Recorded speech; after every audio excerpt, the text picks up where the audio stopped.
Supreme court के जज नागरत्ना ने सरकार पर हमला बोल दिया है और दो टूक में कह दिया है कि अदालतों पर कब्जा जमाकर जजों पर दबाव डालकर और बेवजह मुकदमे करके सरकार चाहती है कि जनता का ध्यान असली मुद्दों से बस कैसे भी करके हट जाए। लेकिन उनके बयान ने यह दिखा दिया है कि न्यायपालिका को राजनीतिक मोहरों में बदलने की कोशिश अब और नहीं चलेगी। एक सम्मेलन में बोलते हुए जस्टिस बीवी नागरत्ना ने सरकारी संस्थानों के साथ साथ मोदी सरकार को फटकार लगाते हुए कहा, अगर सरकारी संस्थान बेवजह एक के बाद एक मुकदमा दायर करते रहेंगे तो देश के संसाधन बर्बाद होंगे और न्यायालय का समय भी व्यर्थ जाएगा। जस्टिस नागरत्ना का ये बयान सरकार के लिए एक आईना है। दोस्तों, बीवी नागरत्ना एक सख्त और ईमानदार छवि के जज हैं। वो कई बार सरकार के कई फैसलों पर अपनी नाराजगी जता चुकी हैं और इस बार भी जब सरकार को फटकार लगाते हुए उन्होंने बात रखी है और कहा है कि अगर देश की सबसे ऊंची अदालत का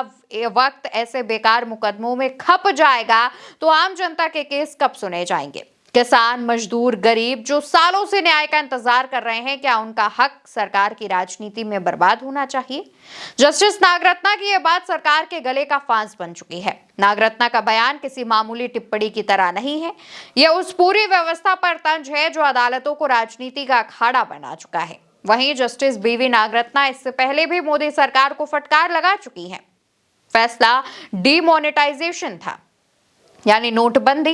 इस पर मोदी सरकार की तरफ से लिया गया फैसला उस वक्त 5 जजों की संविधान पीठ के पास था। ऐसे में यही एक अकेली महिला जज थी जिन्होंने खुलकर अपनी बात सामने रखी और विरोध जताया। 4 जजों ने सरकार के पक्ष में फैसला दिया और कहा कि नोटबंदी तो ठीक है, लेकिन जस्टिस बीवी नागरत्ना ने कहा कि यह फैसला सही नहीं था, प्रक्रिया सही नहीं थी। उद्देश्य चाहे कैसा भी हो, सरकार इतनी बड़ी कार्रवाई एक साधारण नोटिफिकेशन से नहीं कर सकती। संसद की अनुमति और पूरा कानून बनना चाहिए था। यानी कि जस्टिस बीवी नागरत्ना साफ शब्दों में कह रही थी कि काम अच्छा हो सकता है पर कानून के दायरे में होना चाहिए। इसके बाद बिल्किस बानो केस याद होगा। गुजरात सरकार ने 2002 के दंगों में दोषी ठहराए गए 11 लोगों को रिहा कर दिया था। लोग हैरान हो गए थे। तब सुप्रीम कोर्ट ने कहा यह गलत था और उस बेंच में जस्टिस नागरत्ना भी थी।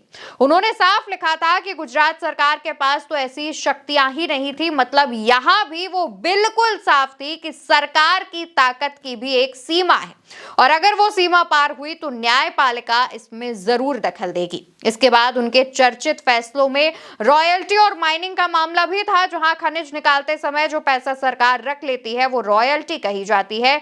इस पर बाकी जजों ने कहा कि ये टैक्स नहीं है, लेकिन जस्टिस नागरत्ना ने यहां भी अपना विरोध दर्ज कर दिया और डिसेंट लिख दिया, नहीं, यह भी एक तरह का टैक्स है और राज्यों को उस पर अलग से टैक्स लगाने की छूट नहीं है। मतलब राज्य सरकार को की मनमानी रोकने की उन्होंने एक बड़ी लगाम यहां पर भी लगा दी थी। इंडस्ट्रियल अल्कोहल की बात करें तो इस मामले पर भी उन्होंने कहा कि राज्य सरकार इंडस्ट्रियल अल्कोहल पर पूरा कंट्रोल नहीं कर सकती। मतलब बात साफ है, शराब तक रहो लेकिन पूरी इंडस्ट्री पर कब्जा करने की बात मत करो।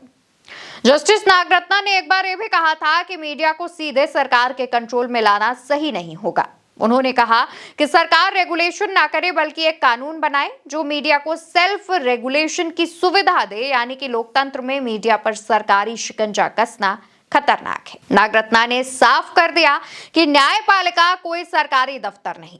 सरकार चाहे जितनी ताकतवर हो, अदालत की कुर्सी पर बैठा जज केवल संविधान को मानता है और संविधान में कहीं भी नहीं लिखा कि प्रधानमंत्री या मंत्री के इशारे पर अदालतें चलेंगी। यानी कि एक बात तो साफ है दोस्तों कि नागरत्ना का ये रवैया सरकार के लिए बड़ा खतरा है और इतिहास गवाह है, जब जब किसी सरकार की कठपुतली बनने से जज ने इनकार किया तब तब उस सरकार को बेचैनी हुई है। नागरत्ना का मामला भी कुछ ऐसा ही नजर आ रहा है।